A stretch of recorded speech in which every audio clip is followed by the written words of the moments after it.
We're here for season 2 of The Average. We are kicking it off with one of the most slept on best movies to come out in recent history. You can see it by the icon, so I'm not spoiling anything for you, but we're going to talk about Morbius.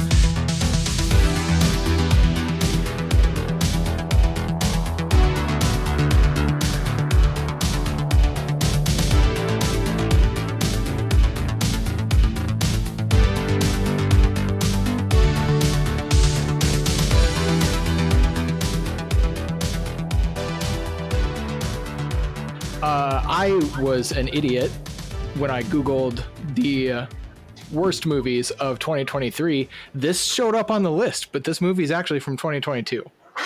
Yeah, somebody did some things wrong there. Yeah, so thanks, Google, for making me look like an idiot. We're going to dive into this. Morbius actually came out in 2022, directed by Daniel Espinosa, who you might know from such movies as Easy Money, Life, and Safe House. And it stars Jared Leto. I was surprised to see it's actually produced by Jared Leto. But let's get going. So we're going to start with the story category. And Hayden, you wanted to lead us off. Yeah, so for the story category, started out real strong, just giving this a 1. The number I'm sure you're going to hear a lot over the course of the next hour. After finishing the film, I don't know if I could tell you exactly what the story was. Something about, Morbius, Dr. Michael Morbius, sorry. He's got some disease that makes his blood not blood right, and he makes fake blood, but then also becomes a vampire, then needs real blood because the fake blood doesn't do it. And his best friend also has this disease and also becomes a vampire, but likes it. And then they fight about it, and that's the end. And not the strongest story. I've been tired of it, as I know a lot of people are. The whole villain is just a bad version of the good guy type thing. And I don't know if Morbius is really a good guy in this. But that story beat for me just hit real flat, did not go very far with it. And just everything else about it was just very bleak and boring. I felt the whole, mystery disease, looking for a cure story has been done many a times, especially when it goes haywire. If we look at zombie films and stuff. So this just didn't do it for me, but I didn't have the heart to give it a 0. Jesus, I knew I was going to be arguing against both of you, but I didn't know I was going to be arguing with both of you to this degree. Oh, yeah. Well, with that being said, I don't think the story is nearly as bad as Hayden is making it out to be. I gave the story a 3 because I think it's a perfectly average story. There's nothing to write home about. It's nothing incredible, but certainly not bad as it's being dumbed down. Thank you. No, thank you for using a 3 correctly. Like that. Yeah. That's it. Yeah. So don't get me wrong. It is kind of a played out tale of the protagonist antagonist being just two sides of the same coin. But I think if you look at it more from a storytelling standpoint, you have two people dealing with, it's an unknown disease. The disease isn't the important part. You just know it's two sick people. One of them gets the disease this is great. And then he quickly realizes, this is a terrible, terrible idea. Antithesis of it goes, everything that I've ever missed out on my life is now at my fingertips. And what we see with Milo, or Matt Smith's character, is you see a lost child who missed out on his entire life to this disease now have the capabilities of being anything he wants to be, but being subject to succumbing to the chaos that Jared Leto or Morbius was trying to hide from the world because he realized it was a mistake. I don't think there's anything wrong with that to say it's a 1. That was a fair assessment. You brought out some of the character of Milo that I didn't really think about. But real quick, I forgot to introduce who we have like a fool. clearly took November and December off. Hayden's back with us. If you were with us for the 13 Nights of Halloween, you will remember him, one of the original members, founding members of The Average. And we have another original member with us tonight who has not been able to join us yet. So this is his first time. You just heard from Trent. So, Trent, was that all you had? Yeah, I mean, for the most part, I'm sure you're going to disagree with me, and then we'll have to go back to that even a further point in time. So, all right, I gave the story a 2. I thought the story was okay.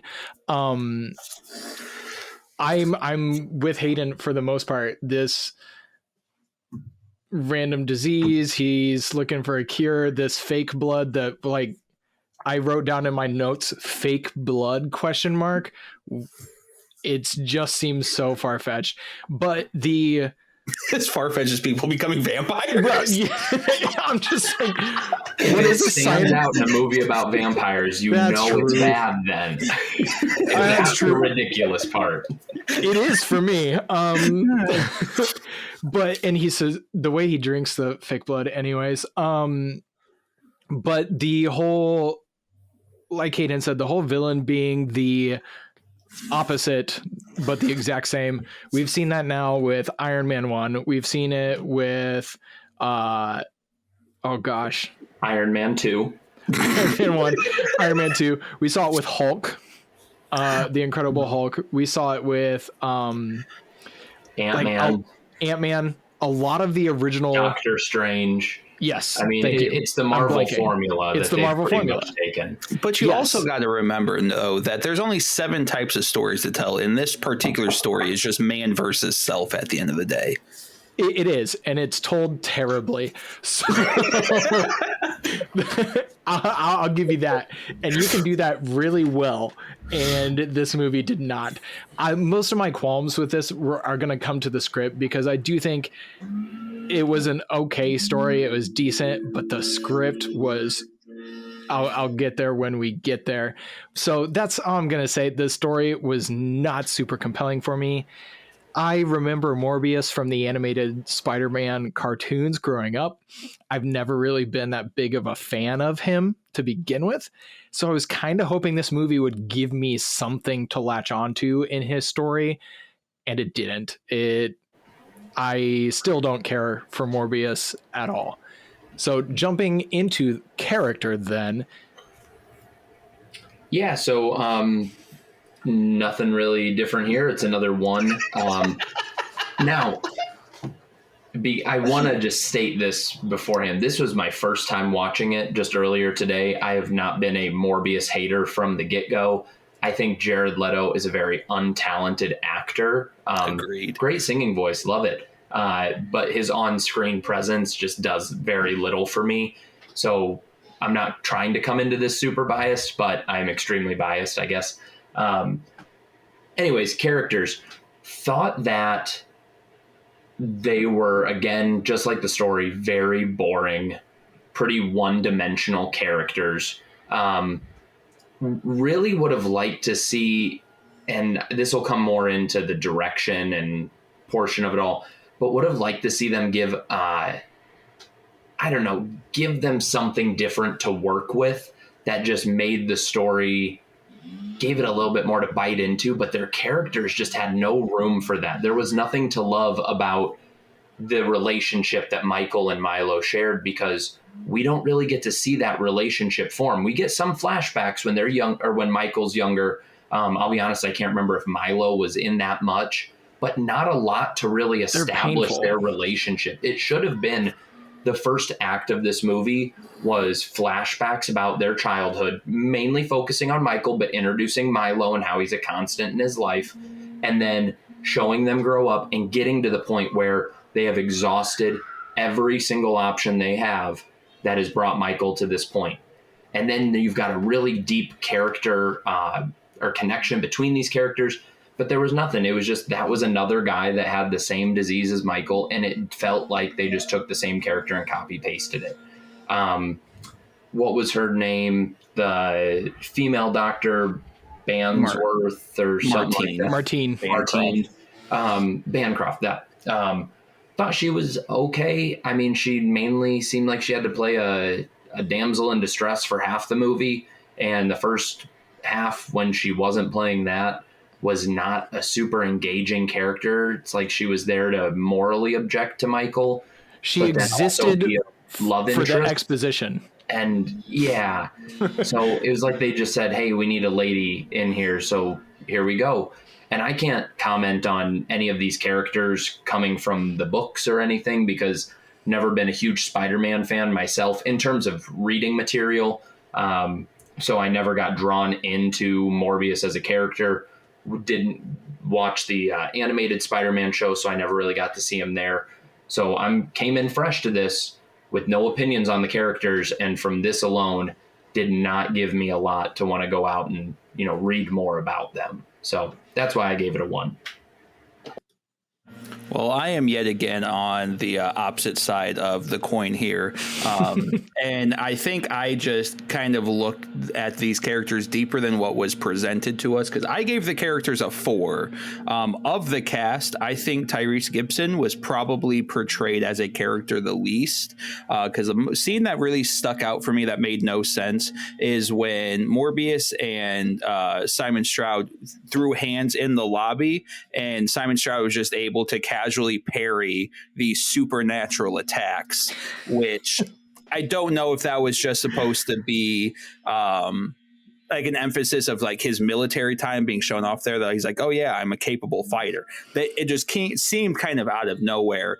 But for me, I think the characters were a lot deeper than we kind of got to see portrayed there, because as I was kind of watching this, we got very little of Milo and Morbius in their childhood and their connection that they share with each other.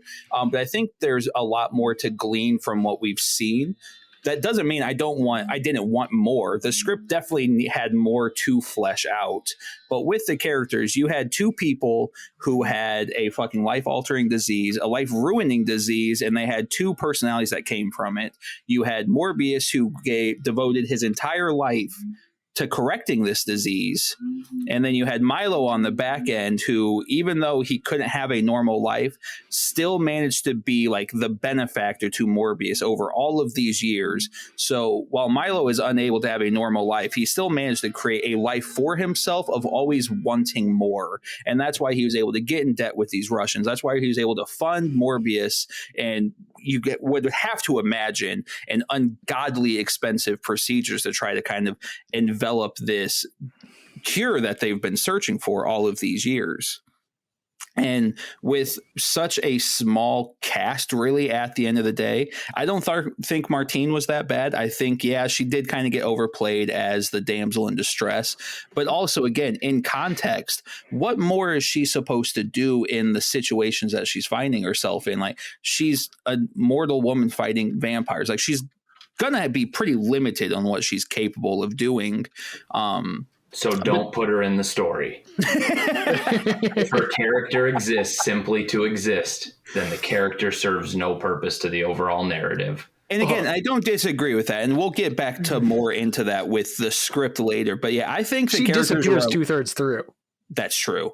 But I think the characters are a lot deeper than a 1 would portray as a ruling measurement. And while I was looking over that, I was like, maybe a 4 is a bit overzealous. Maybe a 3 is a little more fitting. But I do think the characters are a lot deeper than Hayden was kind of portraying them out to be. I think that conceptually they are deeper. Like, yes. if you just gave me a quick synopsis of who Milo is, I'm going, very compelling character. And if you explain it the way that you have, Trenton, then yes, these are characters I want to hear more about. I want to see more of them. But on the screen, that fails to actually be realized. And when we watch a movie, we're not there to conceptualize what the director and the team wanted to do. We are there to see what they did. And what they gave us was a number 1 in the score. So I'm actually not with Hayden on the score. I'm below him. I gave the character a 0. You guys are out of your mind. But I appreciate, Trent, you did a great job of trying to flesh out and establish these characters. And you raised some good points. But I base my score on a character arc. and I saw no character arc for anybody. It was the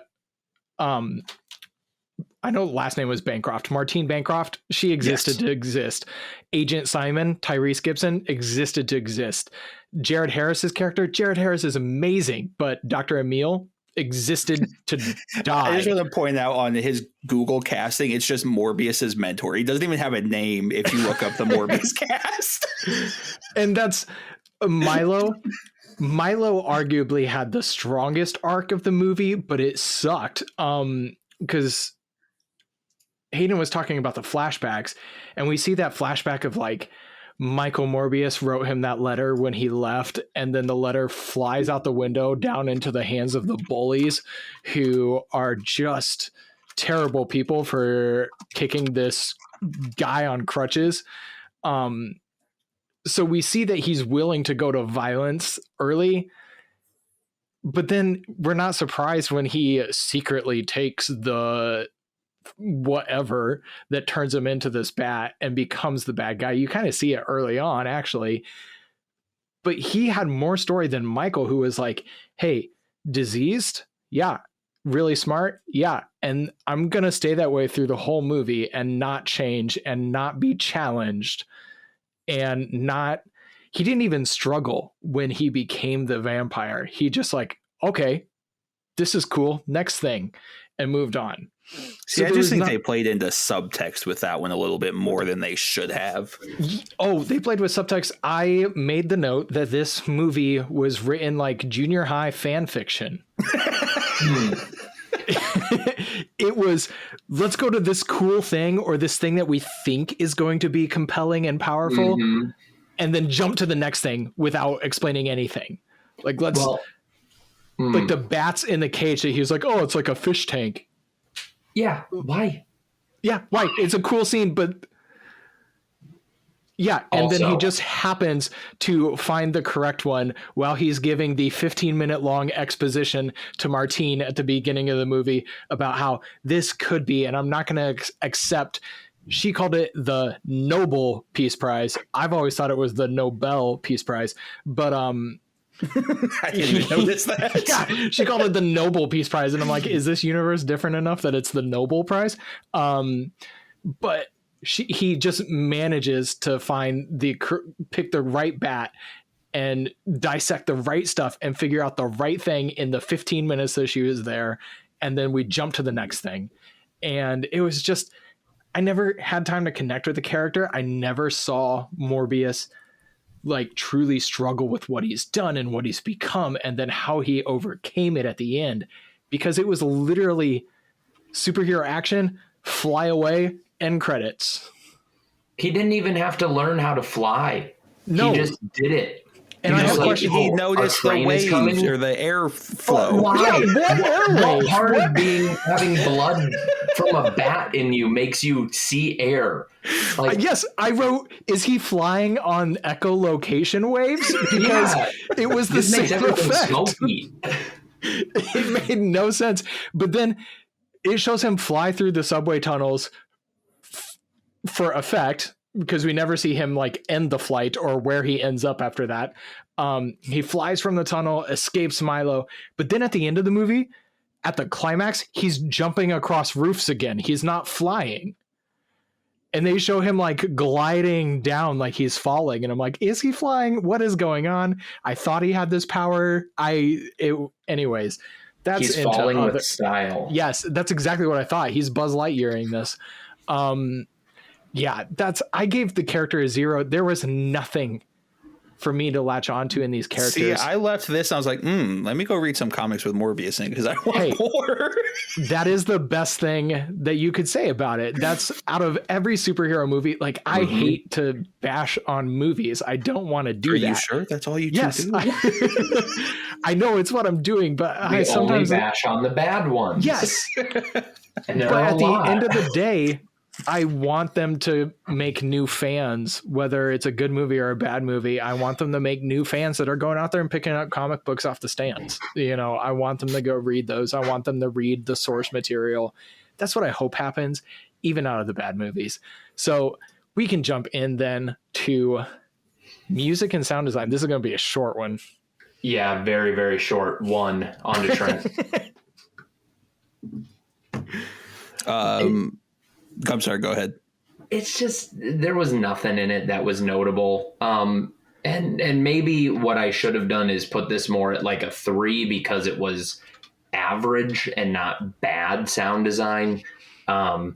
But then again, you know, a lot of our scores are done on how memorable is that aspect of the film. And there was nothing here that I walk away from humming the tune to. And, you know, I am somebody that likes to go and find a score from a movie, throw on that 1 or 2 iconic songs from the track and just jam out to it for a week or so and then forget about it for the rest of my life. Morbius didn't make me want to do that. It didn't have a Portals soundtrack like Endgame did, or the No Man's Land scene like Wonder Woman, where the music is just so intense and such a crucial part of any moment. It's just kind of there. And, you know, I didn't love there were a lot of scenes where there was background noise, and I think it was him utilizing his echolocation, or maybe not so much utilizing it, but it just happening. And I didn't think it was entirely necessary. Like, unless you're going to be very clear about why he is hearing these noises and what these noises are, just don't include them. It just muffles everything else and makes it more confusing to understand. Make it very clear as to what is happening so you can keep the viewer engaged, because this did not for me. See, and again, I think you're being too harsh on this one, because again, I think there was nothing notable music and sound wise. I think it was a 3, a perfectly average thing, because a lot of the times when you're having superhero movies like this, you're more likely to have outliers with those soundtracks, because that's not the emphasis. Like your audio and the sound and the music, they should be adding to the story that's being told, because it's more likely in these types of films that sound is going to take you to the next push, because it's a multifaceted like thing that you're going to get an experience out of. So yeah, watching the movie 5 hours ago, couldn't tell you a single song or soundtrack that was used in this, but I don't think that takes away from it just being a perfectly average film, because I've got 3 dozen movies downstairs and a nightstand that I couldn't tell you a single song that was used in any of them, but that doesn't make the score of those films any less better or worse just because I can't remember them at the time. And I think that's a strong thing that needs to be remembered with it being an average of like a 3, is that, yeah, it's not good, it's not great, it's not perfect, but a 1 saying, oh, like it was so like off-putting, like it took me out of the scene, it took me like, it's so contrarian to what the scene was trying to display, in my opinion. To say something is like a 1 when it's just I feel like it's a bit egregious for a score that's going to kind of like tilt it further in a way to continue an argument that just something is so bad it's not tolerable to watch to any degree. Man, I feel like Trent's just coming after Hayden's scores. Hey, I kind of figured that would happen with some 1s. My thing is, if average is doing what the music or the sound is supposed to do, what it is supposed to do is enhance what you are visually seeing on screen, and it did not enhance anything for me. So if average would mean that it's enhancing something and it failed to enhance, this was not the little blue pill Trent thinks it is.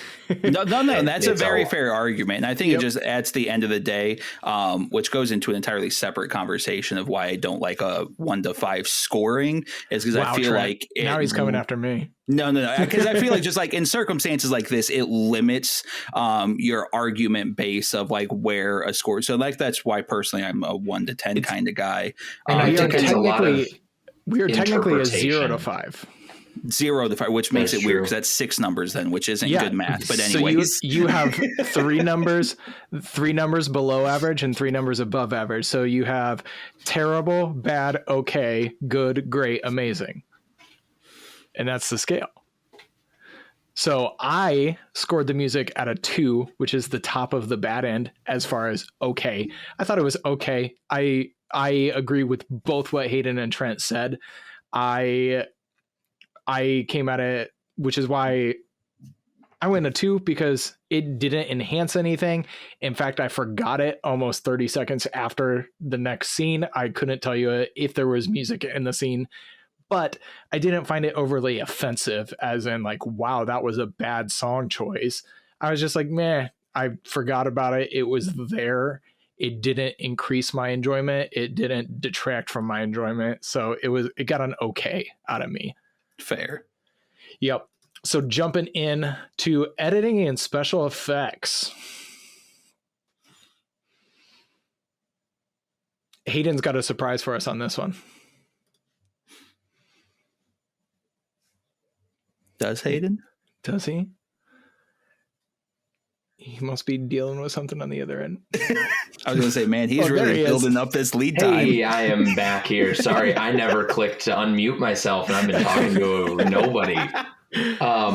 Anyways, gave it a 1. But I promise the ones are ending soon. The numbers get higher. One of the comments, or one of the things we brought up just a second ago in character, was the scene where they start flying through the subway tunnel, and how there's Morbius is like seeing the way that the wind is moving or that the air is fluctuating. And maybe that is some very specific ability that bats have to be able to feel the airflow like that or register it. But it doesn't translate to screen really well, especially in the way that it's edited.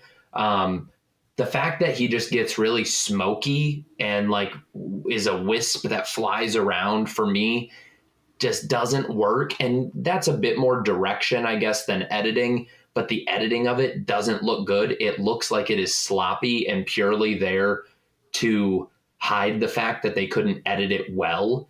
It's like, okay, if we just give it a lot of motion, it'll cover up the fact that we had no clue how to make him look when he flew around. And I think that as well leads to him looking more of like a spiritual based character, or that's where his powers maybe come from rather than genetics. Thought the faces looked okay, but they were just very off-putting, and not in a this is creepy, spooky way. They just didn't look good. It was like they tried to go too much with the really sunken in cheeks and the overwhelming texture to the face, as the skin is very tight and bumpy and whatnot. I could have gone with he gets really pale and for some reason loses his nose, I guess, as like the only transformation or physical part of the transformation, because the rest of it just did not do it for me. Twilight did it better. Yes. Okay, and then, no. Again, in the subway scene when they're about to get arrested, Milo's character attacks the cops. Morbius ducks around the corner and walks away, and then Milo comes after him. Milo's chasing him down as Morbius is, I don't know, seeing all of the wind and learning how to fly. And the way that his hands, Milo, that is, are like, the way his hands are curled in, but they're also the vampire hands, so they've got the claws. He's just running at Morbius really awkwardly. And I get he's been this crippled person for most of his life, but I would think he'd seen people run before a little more normally and would know how to do it. And it just looked like the editing didn't take into consideration, like, hey, let's make this look more natural. It's like, no, that's just where his body was. We're just going to go over that and so be it. So it just kind of felt lazy to me in a lot of ways. I think you defended your one, but we'll let Trent have a shot. So I did score this a 5, but in retrospect, I think I meant to click 4 and I just didn't click appropriately. I don't think overall the editing and the CGI was as bad. Because first and foremost, I was actually pleasantly surprised by the CGI of this.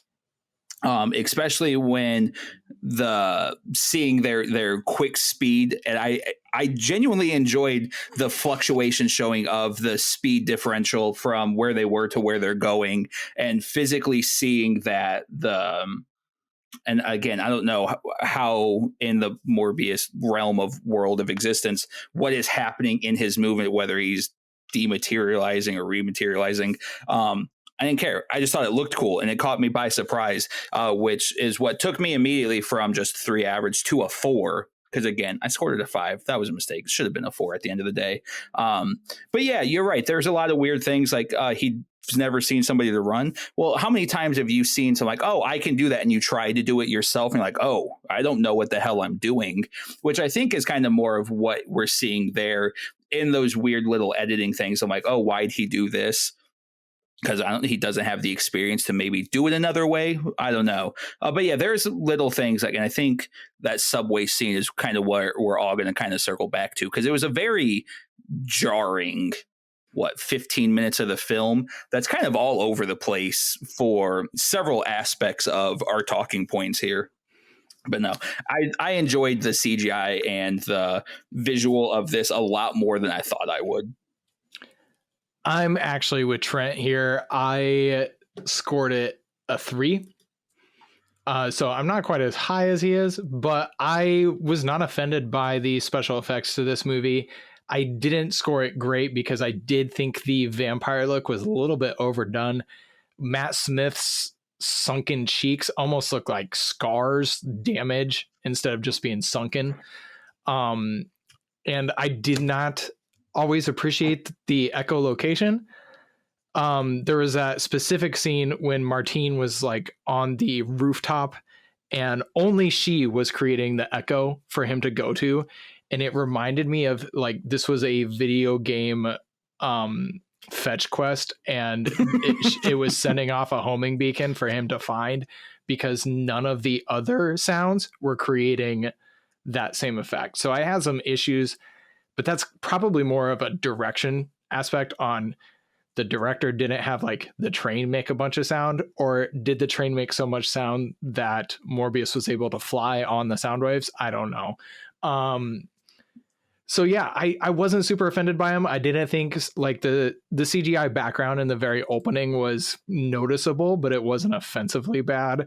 Yeah, I thought the special effects were good. I didn't think they were great. Editing, I didn't dive into that one on this because I think it's the script's fault, not necessarily the editor's fault. So the script is where I'm going to have quite a bit to say. So with that out of the way, why don't we jump into script? Let's do it, because this is my final one for this movie. So again, a lot of this I think comes back to the same stuff we talked about when we hit on story and character earlier. It's just a very, very well played over concept for a story. I'm not going to rehash it.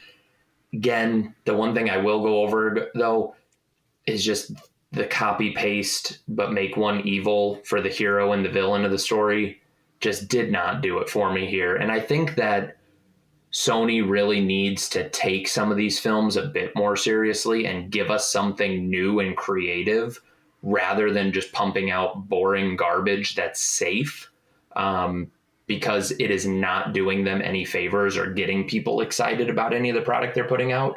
Like I have no desire to see Madam Web because it looks cheap. From what you can tell in the trailer, it doesn't look like it's a well-written movie. And I have not seen either of the Venom movies to know what Sony has done with any of their other stuff lately, but Morbius just fell flat for me. There were aspects that I thought could be made to be really good. You know, I mentioned the flashback scenes a lot, and how they could have built on relationships more. I thought that they could have given us a little bit more time to understand Morbius's abilities before we saw him just using them. Although there is part of me that does have an appreciation of, we're going to skip the learn how to use your powers montage and just go right into, you know, how to do it.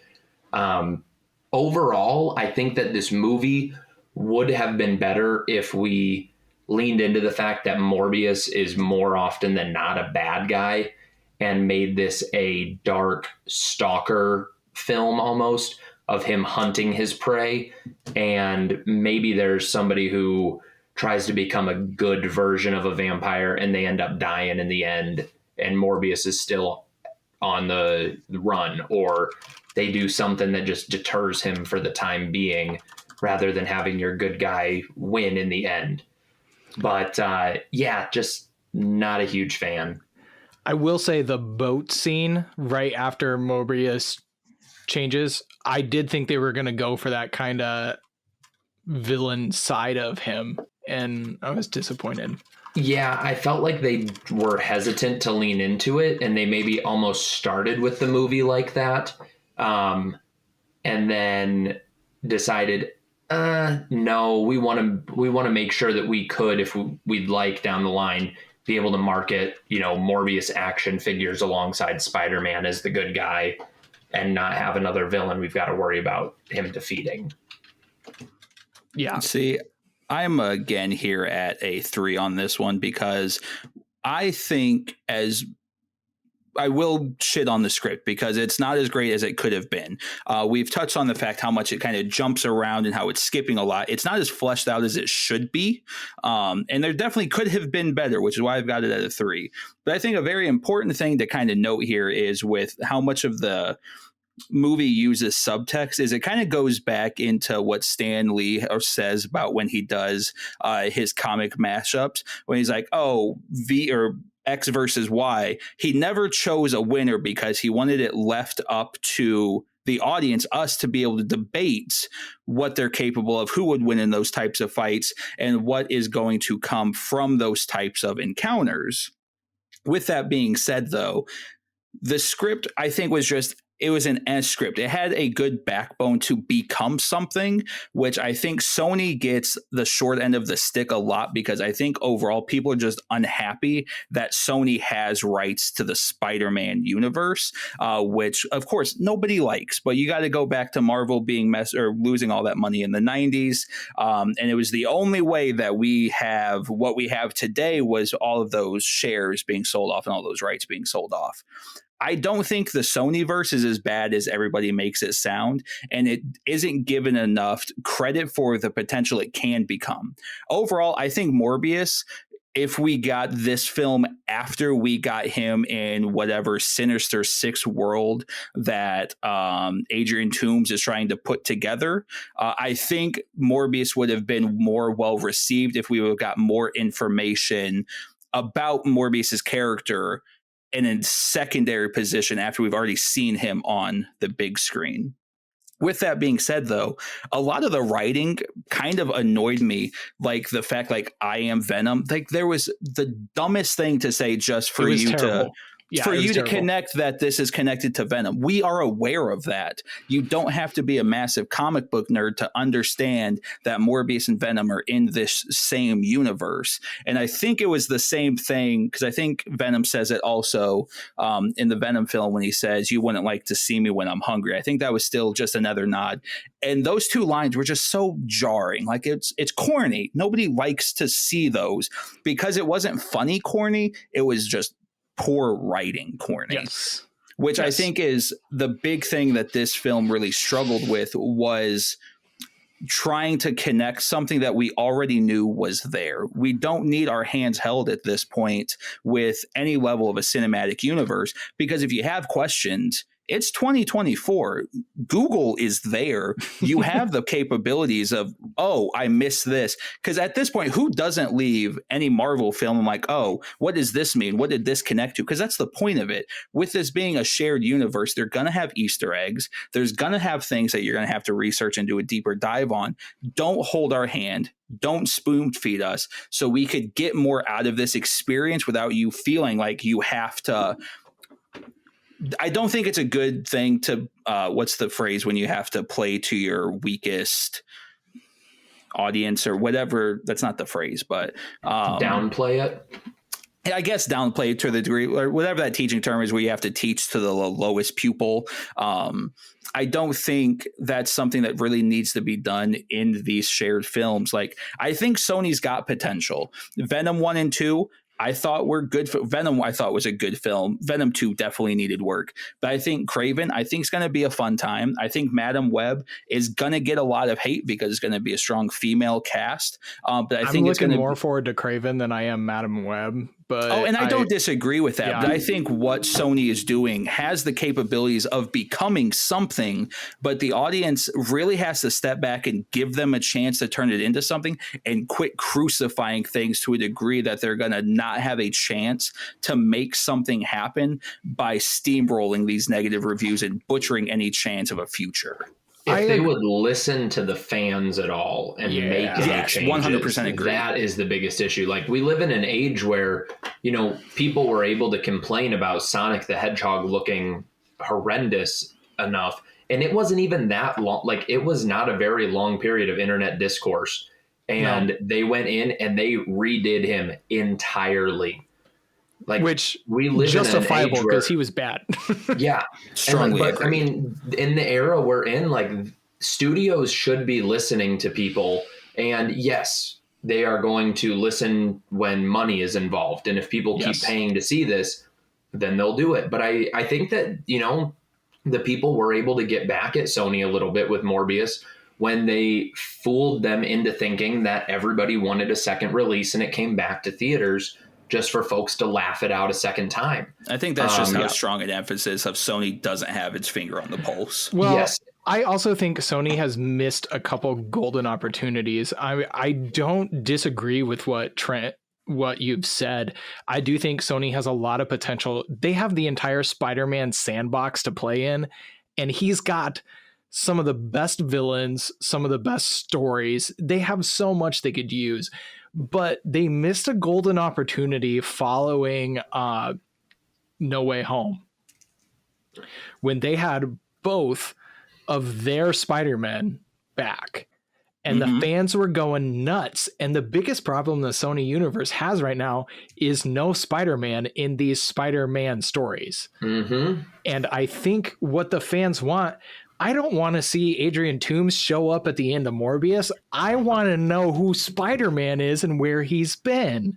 Yeah, I want to see Tobey Maguire just in a We don't know contractually what's allowed. No, we don't. But I think that's the biggest issue is, like, we want these things, but there's going to be so much legal jargon going over with this character and with this universe. We don't know what's allowed. And I think that's the most frustrating thing, is that we don't know what we're going to get, because I don't think they know.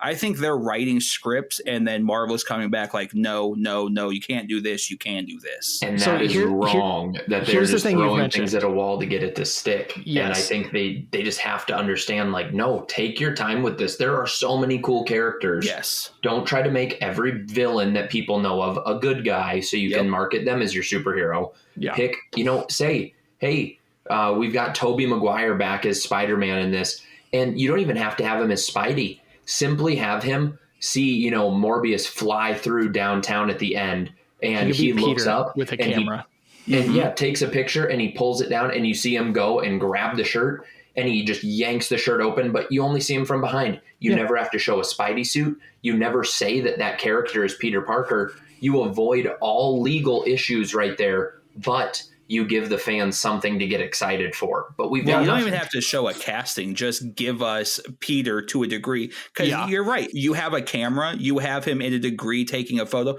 Again, you don't need spoon-fed to know that's who that character is supposed to be without even seeing a face. Yep. And I think what I really hoped would happen, and like you said, I don't know what is allowed legally. I don't know if Sony is not allowed to do a Spider-Man movie right now with the word Spider-Man, or I don't know if they're not allowed to use Tom Holland's Spider-Man. But if I look at what is being built on the Sony side, all those villains are older, and they missed the opportunity. The internet was screaming for Amazing Spider-Man 3 with Andrew Garfield. I loved his Spider-Man.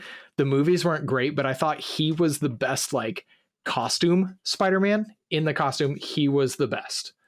But I thought that Tobey Maguire kind of captured the Peter Parker side of it great, and the New York side of it amazing. And I think you also have tremendous storylines in the comic books of, most recently it's been called Amazing Spider-Man Renew Your Vows, where he and MJ are married and they have a kid. And you can jump in right now and tell that story on screen with Tobey Maguire at his age, and you can tell a compelling story that's going to bring fans back in. But yeah, I think Sony has a lot of potential, but they got to figure this out if they're going to succeed. Because I think Morbius was a misfire. So if I go into my script, first things I want to point out, the script was written by Matt Sazama and Burke Sharpless, which, if those names are familiar to you, it's for a good reason. They wrote such hits as Dracula Untold, which was fun. I enjoyed that film greatly. Still angry we didn't get a Monsters verse. The Last Witch Hunter with Vin Diesel. That was garbage anyways. Gods of Egypt with Gerard Butler. That's racist to another degree anyways. They wrote Power Rangers from 2017. Great film. I don't understand why that's so shit on. I can't wait till we come back to that one. So they're known for those. That's literally, and then they wrote a couple episodes of the Lost in Space TV show. That's literally their writing credits right now. So I haven't enjoyed any of those movies, if I'm honest. You don't enjoy anything. My notes, I do, Trent. So I hear my notes. I'm just going to read through those because we took a lot of time talking about Sony. In the script, look at the freaks scene as the kids are standing outside looking at the windows, but there was nobody sitting in those windows. Both of those kids were in their bed. It was just painfully timed, painfully placed to prove a point. Things are known and understood as if the characters are watching the events of the movie unfold before the next scene. They will just show up and know what happened or show up and say the right thing. It was painful at times. I looked at my wife and I was like, how did they know that? They just got there. And there was a scene when Martine was in the hospital bed and she's talking about eating crappy Jello out of a Jello cup. It wasn't even like hospital made. It was a Jello cup. But she's eating crappy Jello. And the next scene we see her, she's fully dressed running somewhere. When you can run with a concussion. I'm like, only under proper supervision. I know that because I just redid my concussion training protocols. Morbius is a doctor. He was watching her. It's fine. Yeah, exactly. I was just like, where did this happen? Then the scene when he is being interrogated and he uses that terrible hunger line, but he's like getting hungry and it's transforming him. And then they're like, all right, you know what? We're done with this interrogation. We're going to put you back in the cell. And once he's in the cell, guess what's gone? His hunger. He's not hungry anymore. There's no transitioning happening. He's not struggling with being hungry anymore. He's fine. It's the next scene. He's moved on. Until Milo brings him his Capri Sun meal replacement does he like start to do anything. It's just they forgot about it. And it's like, no, let him go crazy on these cops so they see what's happening. And then maybe they become sympathetic to who our protagonist is. But nope, he's just a bad guy. Yeah. And then you mentioned the scene where the police officer like dodges his punches or counters. Yeah. I wrote the note. I said, when the police officer questions him, not a single punch is actually shown landing. It's all quick cuts and the smoky effect. And a random officer who wasn't present opens fire unprovoked as he accelerates up this center of the building, which does make me question, like, at what point does this part of the world recognize superhumans exist, that there's like, I'm not going to question what I just witnessed, I'm going to shoot it. Yeah, I'm just going to shoot at it. So that just tracks. Never mind. Okay. Keep going. Okay, and then the more offensive part of all of this is Tyrese Gibson's character shows up next to that police officer as Morbius is scaling the inside of the building towards the skylight. He shows up next to him and is like, stop shooting. And then we cut to Morbius on the roof. And then he's on the roof. We think he's escaped. Cut again. Tyrese is there. Is Tyrese also a superhuman that he just went up approximately 15 flights of stairs or got an elevator in the same amount of time that it took Morbius to cross the roof? Okay, so I can answer this for you with a quick Google search because I was now curious. Simon Stroud was a CIA agent turned special investigator who often seeks out monsters from Man-Wolf to Morbius, and he never gives up his hunt. So I think he's just CIA trained to a degree. Where was that way more exciting movie in place of Morbius? And again, that's what I'm saying. I think there's so much potential for great film and great characters that it's just not getting fleshed out. Like, yeah, I agree. And I think that's where Sony has dropped the ball. I have to point out my last script moment that I just found horribly derivative and painful. He defeats Milo by being Aquaman for bats. Which I did not know that was a power of Morbius's, but the direction on this, he is hanging upside down. Wow, a little on the nose there, hanging upside down from some random underground pipe. And he just sends out his echolocation to call on all the bats in the area and swarm Milo. And I was in their defense, they did precursor that by saying the bats will kill anybody other than him.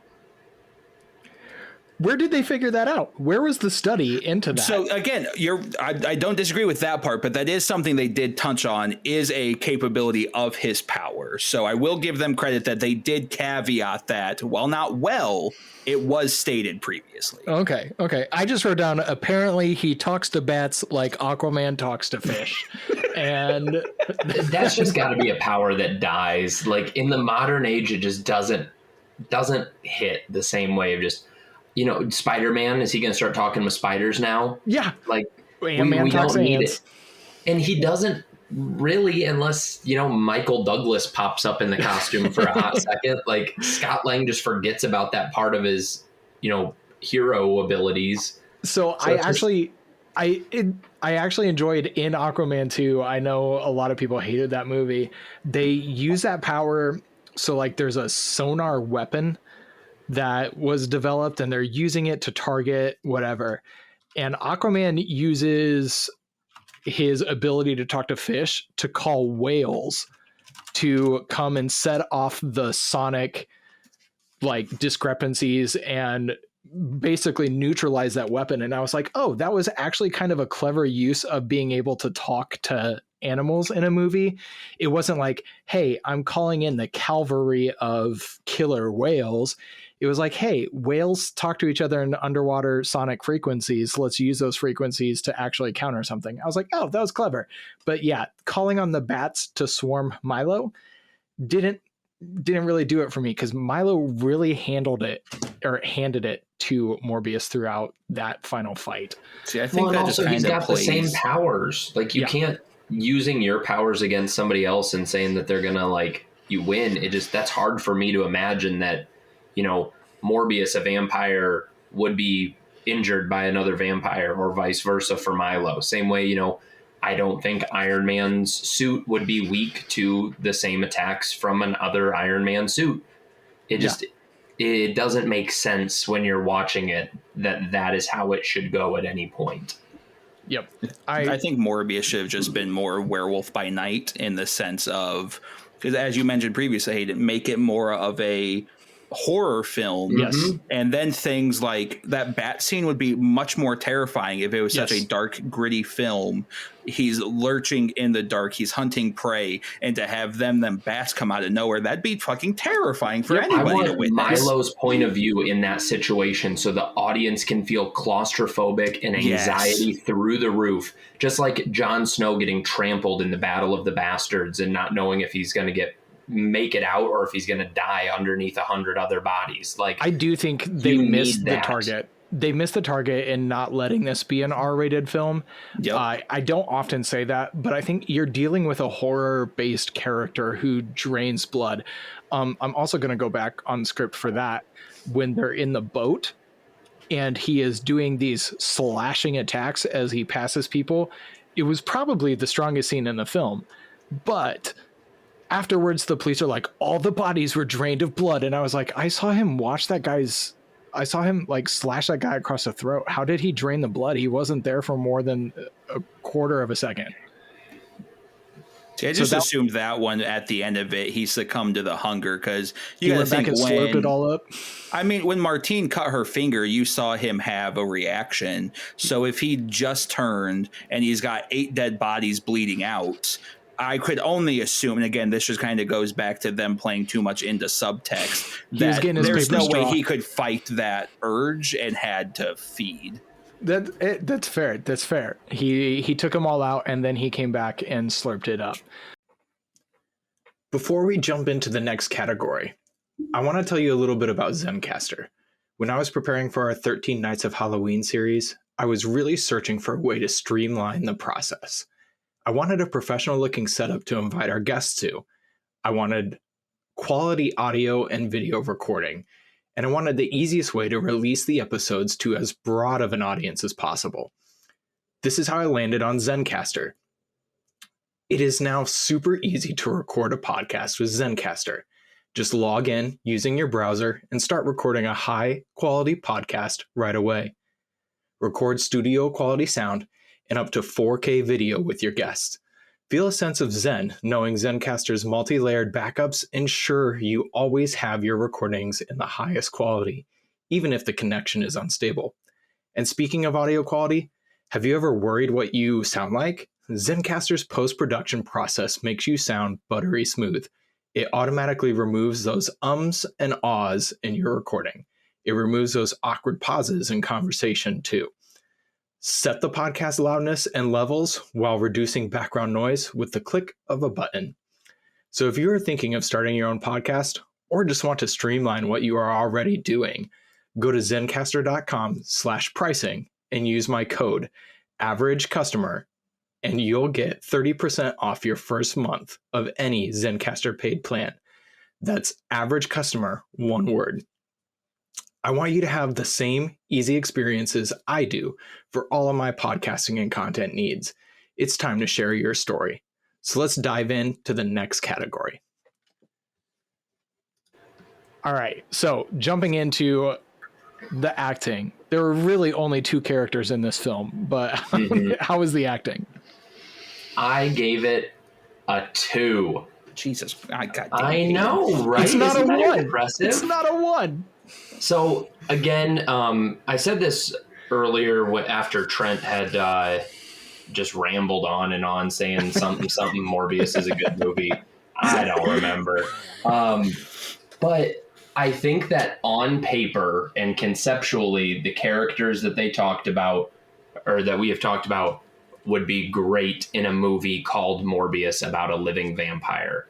However, we didn't really get to see those characters truly be what they were. And I think for me, the acting part that failed was that there were very few strong character relationships. I thought that Agent Shroud and Agent Rodriguez had a stronger relationship and bond than Milo and Michael did at any point in the movie. I agree. Or that Milo and, what's her name again? I keep forgetting it. Martine. She's the only female listed in the cast. Yeah. And like the fact that the 2 of them didn't have a believable relationship, maybe that was direction. Maybe it was script. Maybe it was that there wasn't any on-screen chemistry, because how could you have chemistry with Jared Leto? But what do you mean? He's a cult leader. Everybody has chemistry with him. Don't you know?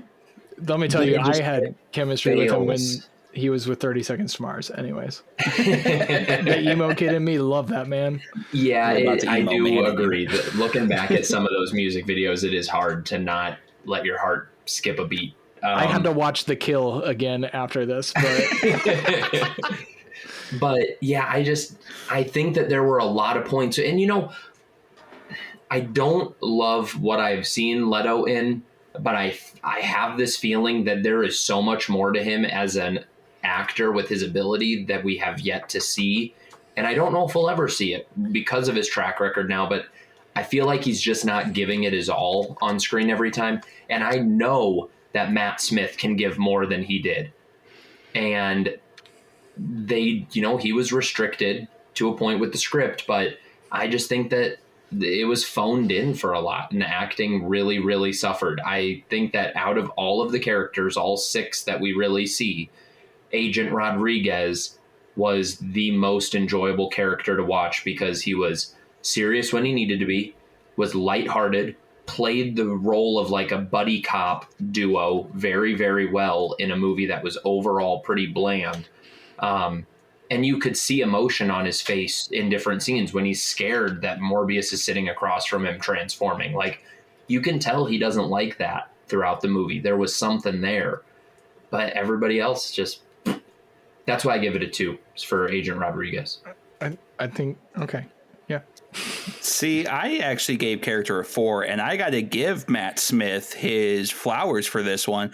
I thought think he stole the show. 100%. I think Milo was a very, very fun character. It does go back to I'm tired of liking these villains, but I think what Matt Smith was able to portray, again, with subtext, he went from a child who was bullied and broken and had no chance at a life to now having everything he could ever want with everything that he had already attained himself. And you see these childlike moments when he's dancing. Like, he looks so dorky and out of place. And I think that's so fitting for a character like Milo that I think it kind of took it over. And Jared Leto, I'm not a fan of as a person, but I do think Jared Leto has potential as an actor, because in like House of Gucci, I had zero idea he played Paolo Gucci. Like, I left the theater and Sky had to tell me that's who he was. I was like, where the fuck was Jared Leto in this movie? And she's like, that was Paolo. I was like, what? Because again, unfortunately though, for Jared Leto, when you hear him name as an actor, you go to that immediate terrible Joker and now a less than great Morbius. But I don't want to fault him too much. I think that one really falls to the writing and the direction. But now I will have to say, I agree. I think the best character overall was Agent Rodriguez. I left that and I was like, I want more Agent Rodriguez. And what I want is Simon Stroud, Agent Rodriguez, buddy cop film, but really fall into that dark horror of Stroud being a monster hunter. Give it that ambiance of Werewolf or Werewolf by Midnight? Werewolf by Night. Werewolf by Night. Thank you. So we're looking at a X-Files in Spider-Man's New York. I'm down. See, and that's what I'm saying. There's so much potential there. And you could go a lot darker and have Agent Rodriguez be your comedic relief to lighten that up. So you can still make it, like, even if you're going to, because let's be honest, at this point, they're going to make it PG-13. You can still go a little bit. If they would, they could go a little bit hard hitting with those darker tones, but still make it a older family program by giving you that buddy cop feeling. As much as I don't like Tyrese Gibson as an actor, I think the two of them could contrast each other enough that you could get a good potential show out of something like that. And again, giving us more to see in a side of the MCU that we don't see of these supernatural beings that I personally want more of. Yeah, I've thought that, like, I've thought that with like Batman. I think he has such a great, Gotham City is so great. Just put a police detective show in there dealing with the crime. And that's kind of what Gotham was supposed to be, but then it got too wrapped up in everything else. But yeah, I think, yeah, I gave the acting a 3. I thought they were good. I didn't think any of the acting was particularly bad considering what they had to work with. I do think Matt Smith stole the show. He was far better than Jared, but I think Jared has a lot of potential. I don't think he's been given good parts. I also haven't seen any of his serious roles. So I can't, with serious as in not comic book based roles. So I can't really base what I know of his acting on that, but I just know this movie, it didn't hit, but I thought he was trying until the end. And then I thought it was just rough. But yeah, I will say where it really hurt for me was that they tried to establish this friendship throughout the first 2/3 of the film. And I put in my notes that I was waiting for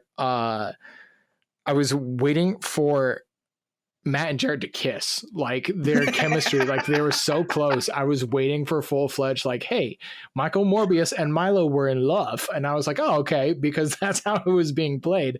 But then like Milo dies and Morbius just flies away, and it had zero emotional impact. And ultimately, that at the end, what we're left with at that conclusion is that their friendship wasn't that deep. And then going back, I'm like, you know what? I didn't really feel it either. So that, I think that does come somewhat from the directing. It also, again, reference to that script, but I felt no connection between the two. So other than I said, I thought they were going to kiss, but just the ultimate fallout of the film had no emotional outcome on Morbius. So the acting, 3, I just thought it was good. And 2, direction. Based off what you just said there, you know how I saved that ending? You give us one more flashback of Morbius and Milo as teenagers. They were in love with each other, and Morbius leaves because as he's looking down on Milo, he no longer sees the man he loved. See, that's how you save that. Yeah, and then he flies off into the sky. I could save that with one additional cutscene of just having them be in love. We get that clip. He takes off into the sky, and you zoom in on his eye, and you just see a single tear fall. And then we get Morbius Twilight 2 as the sequel. So on to the direction. I am back with another 2 on direction. And truthfully, I am kind of wondering why I didn't just give this a 1 as well, only because of how much I have cited direction as a secondary reason for giving the other scores such low point values. You know, I think that there were some tidbits there and flashes of they were getting it. You know, we talked about the scene on the boat where it feels like for a moment they're going to lean into that horror element of it, and then they don't. Some cool aspects in the movie or scenes that, you know, just look fun, that are there just to be cool, but don't do enough, I think, to pull the rest of the film up overall. I think it was a huge disservice to the film to have such a small cast and really rely on 2 people to carry the entire movie. This was not a compelling enough story. Whether you're pulling just the content or the source material, or you're pulling from what they did in the movie, I don't think there's enough there to do just a Morbius standalone film. You need more in there. You do need a little bit more fan service in something like this to get people excited about how it connects to something bigger picture. And that comes back, you know, to our teasing of a Peter Parker, or maybe let's see some more Spider-Man villains or something about Spider-Man referenced in this. Sony has had no problem playing up how big they are doing the animated Spider-Verse side of things. Take that passion and put it into this movie. And they just didn't from the top down. And I think that falls on the director for not finding ways to add those engaging elements in to keep people really locked on and hooked into this story. So give it a 2. Could probably come down a little bit, but I don't feel like being that negative in this moment. And from here on out, I think it it goes up and then it comes back down for me. But. See, I actually gave direction a 3, but after this conversation, I realized, no, it shouldn't have been a 3. I think it should have been a 2. You say it should have been a 4. Okay. No. After our conversation together, I think it definitely should have been lower. And I'm not going to entirely blame the director because, again, you can only do so much. I don't know if I'd say it's as bad as a 1, but I do think direction should drop as a 2. And I really don't think I need to reiterate everything that we've pointed out for just overall, I enjoyed the film, and we'll get back to that later. But no, like I said, there was backbone here, but they made it a vampire and didn't flesh it out. There's no meat on the bone. It's sunken as a story. It's sunken face as a whole for like the direction. There's just so much potential. There's so much could have done, and they just didn't do it. And again, I feel like that's more of their hands being tied. But yeah, I got to drop my score because I don't think it's a 3. I think it's a 2. Okay. I am also a 2. I wrote that it was filmed like an early 2000s horror movie. or like an early 2000s superhero movie, and then we haven't made any progress in filmmaking since then.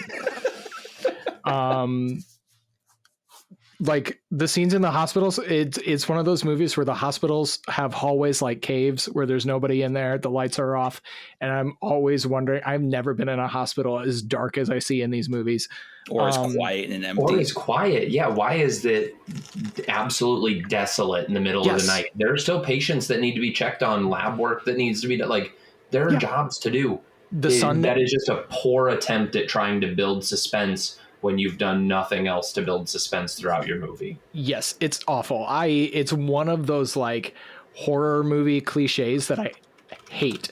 Even if we go to Quentin Tarantino's Kill Bill, where she walks down the hallway in a nurse's uniform, eye patch on her eye, whistling with a syringe to kill in her pocket, that hospital is brightly lit and she's passing gurneys and other nurses, and beautiful. And that ramps up the tension so much more than an empty hallway. But yeah, I wrote that it was like an early 2000s film. And I just like, there are a lot of scenes that it comes down to the script and the director dropped the ball. Yeah, I was not a fan of it. I often thought that it was like a TNT original movie from 1998. Like there was no character, no flair. It did not do it for me. And one of my pet peeves, and I know I have defended Zack Snyder in the past, but one of my pet peeves is slow-mo that doesn't show us anything cool. In this movie, like they would puff into the cloud and then like they were over the escalators and then pause, like slow down. And there's nothing to look at. It's just a frozen cloud over these escalators, and then it speeds up again. Yeah, like, they don't need the special effect then of floating around. If you're going to show a slow-mo, just show them fighting at normal human speed for a moment. It's poor like choices. Maybe they start out slow and they build into this fast pace, and then it becomes a blur and they're just wrapped up in each other because it's so visceral. But it's no, just, we're going to pause here and like, ooh, look at Morbius's weird face and look at other Morbius's weird face. Ooh, and then back to it. Yeah. So I was no fan of the direction. I went so far. I probably would have gone a 1, but I said the direction was okay. It didn't really fumble. No, it fumbled. Yeah. So I'll stick with the 2 for now. I'll stick with the 2. We can dive into the it factor and its cultural significance. So I gave this a 4 because of that. Exactly. The cultural significance. This movie was not good. Not a very strong movie. There's nothing in it that I've walked away from feeling memorable, or that like I may want to be pulled back to watch this again. However, there was an extended period of time throughout 2022 and into 23 where It's Morbin Time was one of the most popular memes and running jokes online. Yes, it was. Talking about how amazing Morbius the movie was. And, you know, part of that was it was almost an anti-social media campaign started by the people to get back at Sony for putting something like this out. But there was something so compelling about this movie that people gravitated towards it as a cult classic almost instantly. And there is a lot to be said about that, especially having seen it myself now and understanding the movie better. I don't know where the hype comes from or where the memeability comes from. I just think it was not fun to watch. But the fact that it had that effect on so many people makes this a very culturally relevant film. I also think like Sony PR didn't see the movie and had no idea that It's Morbin Time was not actually in the film. So they just thought this was all great press. This was wonderful, not realizing that they were mocking the movie. See, I pulled a Hayden and I gave the It Factor a 2, basically for all of those reasons, but opposite. Because at the end of the day, significance and cultural significance, just because the internet pulled a funny goof, I don't think makes. And again, I think this is perspective on how people are going to view that rating. Is I don't take that as something that truly dictates the film itself. I think it's a connotation associated with the film, but at the end of the day, the movie didn't push any level of an agenda or culture or anything memorable outside of a meme that stemmed from people mocking a film, which I think are two separate things. And I just, as a whole, the movie just wasn't it, period. I think that was fair. I gave it a 4 because it was all over the internet. And that's why I gave it a 4 and not a 5. We kind of established like the gold standard of 5 culturally would be like Barbenheimer and The Mummy with its countless sequels and spin-offs and animated TV shows and all of that. Like those would be 5s on it factor. This one, it was memed, it was TikToked, it was out there. Everybody knew about this movie, but nobody saw this movie. And that's where I kind of like, I totally get where you coming from, Trent, because 2 says it fails to deliver. And this movie fails to deliver. But I chose 4 because it was culturally significant as kind of like this beacon of not listening to the fans. And so the fans are holding it up to make fun of you. Like, yeah, this movie sucks. It's Morbin time. Yeah, so I gave it a 4. So we can jump in. How entertained were you? 2. I watched this movie earlier today, started at about 2:30. I was already falling asleep about 3 o'clock and didn't miss much. I mean, I was dozing in and out, and then one of the kids came in and woke me up and was watching it from there. But, you know, we live in an age where it is hard to not want to just be constantly consuming multiple types of media at a time. So, you know, I'm on my phone a lot while I'm watching TV or maybe checking it periodically during most other movies. But for the most part, I'm engaged with it. I had to really fight to keep putting my phone down throughout this movie so that I would pay attention to what was going on. So I had at least something to talk about when we all got together. There was so little about it that engaged me. And I think part of that comes from just the boring look of the movie. Everything is very dark. There's not really, and there's nothing bright enough in it to make you feel like you get to know these characters. It's just kind of grimy and rough. It somehow takes place all in one night, but over multiple days. Mm-hmm. And it never feels like they leave the cave that they start the movie in. And I don't know. There wasn't much entertainment for me. So I'm giving it a 2 in that regard. And as I'm on the show more, people are going to realize I am much more generous than my 2 co-hosts here are because... Well, I'm so happy to have you. I gave it a 7. Like I said, I'm very vocal about the faults in this film. I'm not going to sit here and act like the movie is better than it is. But I think in an entertainment value, it delivered. I particularly wasn't bored. I too succumbed to needing to do multiple things, but that's more ADHD than anything.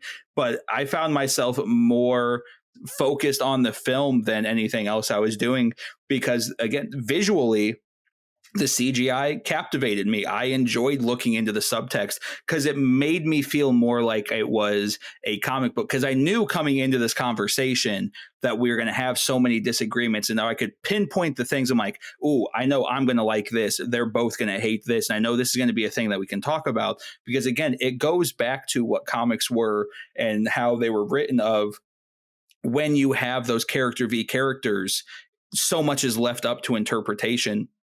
And that's kind of what Morbius is. And I think it's really the Sonyverse as its whole is, I think it's something that is going to be debated. You're either going to love it or you're going to hate it.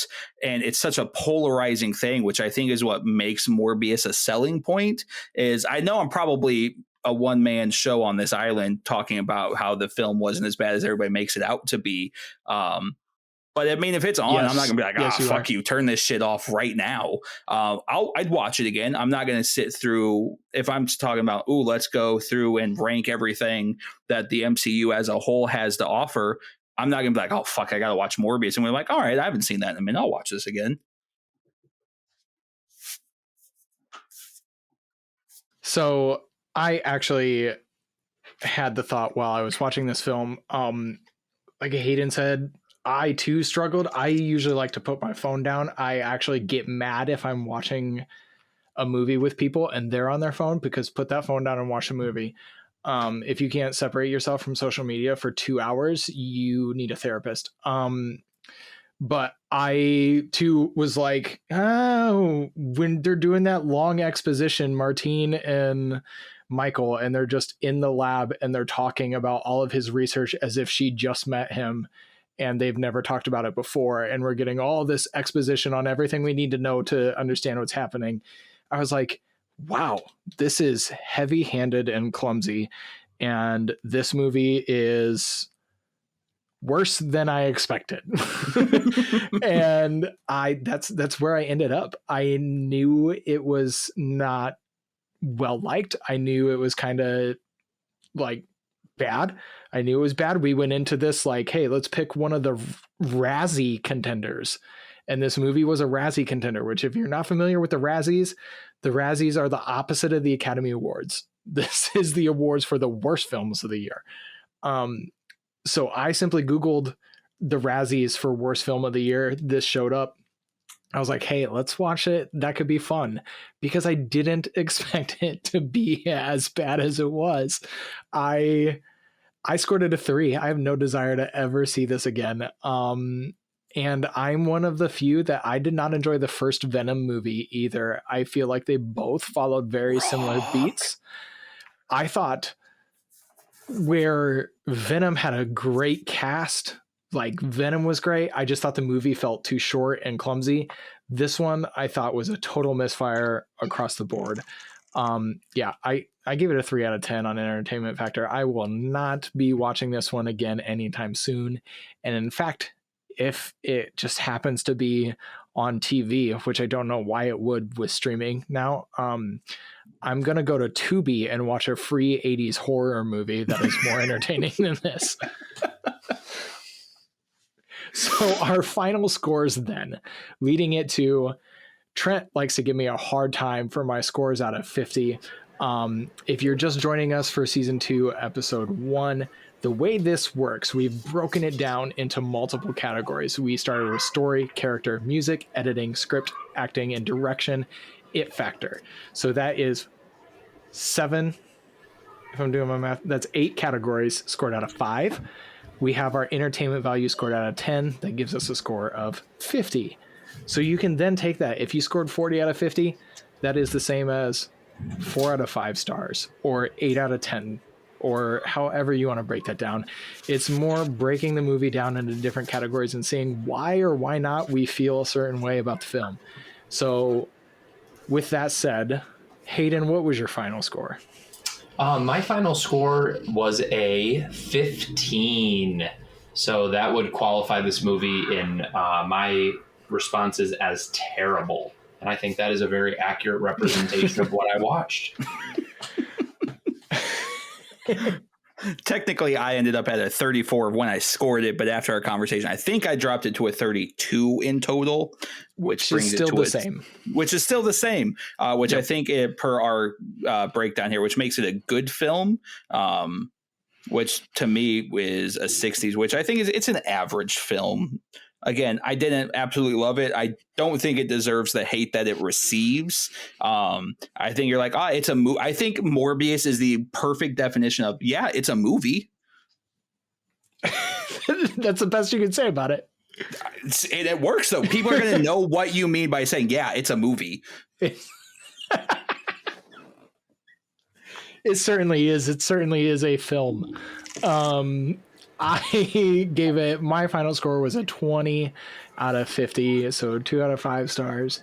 That puts it also in the terrible category, and I have to, it's a contender for a terrible film. I would be hard pressed to, well, no, Matt Smith did a great job in this film. I said something positive about it. I genuinely don't like negativity so much. Trent will give me a hard time thinking I do. Because I want to celebrate only negativity in any film. I want to celebrate movies. I'm here to talk about things that I love in movies. It was my idea to pick one of the worst ones of the previous years, according to the internet. And it's just one of those ones that, like, I love a movie that's so bad it's good. This movie doesn't. Yeah, exactly. This movie does not qualify for it so bad it's good. It's terrible for me. No, I'm not going to lie. At the end of the day, I'm excited to do more of these because I get to argue with you guys further and determine how much of the generous individual I am, because I don't know if we've ever scored a film together that I'm not the one on the higher end of any rating compared to you two. Well, we never got around to talking about the Haunted Mansion like we wanted to. But I saw those scores. I believe I texted that you scored it higher than Oppenheimer. I haven't seen that one yet, though, so I can't compare. Yes, I'm excited to have you two. We're going to be rotating who is guesting with us. Bryce has stepped away for the time being. He might be a guest every now and then. We'll see how his schedule opens up for that, but it's going to be rotating with Hayden, rotating with Trent. I have some other guests lined up for you, some people you might recognize from the Nightclub podcast are going to join us. But yeah, so excited to have you two with us for the season premiere, and looking forward to talking more movies as we go into the year. Yeah, no, I'm looking forward to it. I know you and I've already got one lined up that we need to schedule a time to get recorded. Oh yeah. One that, I mean, if it hadn't come out at the tail end of 2023, I'd be saying it's 2024's number one film. So far, yeah. Which, I mean, we're 14 days into it, but that's not saying a ton. However, ask me again on December 31st, 2024, and I will still give you the same answer probably, unless something changes my mind. We have some positive things to say about that one, Trent. Yes. So if you now I need to go watch it to see if you guys are right or wrong. Yeah. So with that said, we're going to try to keep this every other week. So every 2 weeks, tune in on Monday for a new episode.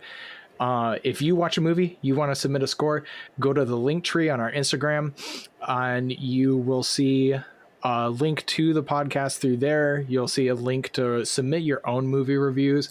Ultimately, the average is about fans of movies. And so we want to hear from everybody. If you watched a movie and you thought something totally different, send us a score, send us why you thought that, and it's going to change the outcome of our review when we talk about it on this. So send us suggestions, interact with us on Facebook. We'd love to hear from you. Thanks guys for joining. We will see you in 2 weeks.